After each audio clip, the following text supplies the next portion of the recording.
Intergenerational trauma is the main cause of divorce, and the cost to ourselves, to our children, is way too high.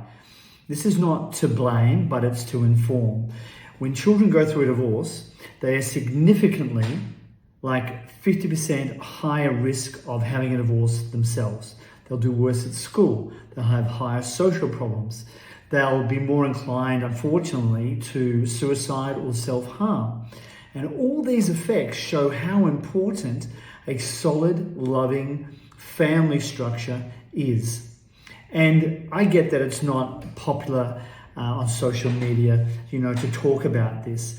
But if we don't stop intergenerational trauma being passed down, then our culture and society is going to fragment. And in fact, I would suggest it already is. You only need to look at the rising incidences of mental health problems that are caused and flow through our society from this intergenerational trauma that is passed through our parents, grandparents, and to ourselves, and ultimately to those that we should be protecting, our children.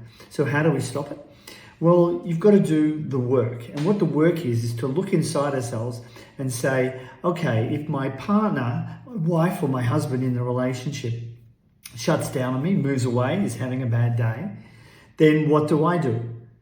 Do I act like a little boy or a bitch and do the same thing? Do I shut down? Do I move away? Do I criticize her? That is intergenerational trauma. And it can show up when events happen in our life that trigger it, such as a girlfriend, early on in your life pulls away from you, dumps you, and that same reaction now comes up. And so it shows up in a block to love. It shows up in our inability to love each other. And why relationships fail is not because people fall out of love. We've had people that have been divorced move back in again once resentment is moved out of the way. So people don't fall out of love, they fall into resentment. And resentment is cemented in by this trauma that is passed down, these reactions that we have modeled from those that came before us. Because if you think about it, that's exactly how we learn, isn't it? We model, but we don't model what they say or do. We model how they react emotionally to things in their life, and then we copy that. And if you're going through a hard time right now, I get that you're going to say, well, we tried everything, they just won't change.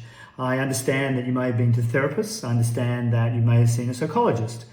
But what I would suggest is that you're still using the same tools that caused the problem in the first place. Those tools are causing you to believe that you can't fix your marriage or your relationship. When you get new tools, understand that the way in which we interrelate, when these patterns are moved out of the way, is very simple. That's the first step. The second is to be able to understand the differences between men and women. With that out of the way, that now becomes clear, and we can deliver that to our partner. Resentment's gone, love is back, our children benefit. All you got to do is book a discovery call via the link on our social media. Or go to our website, relationshipcode.org, and book a discovery call and find out more for yourself.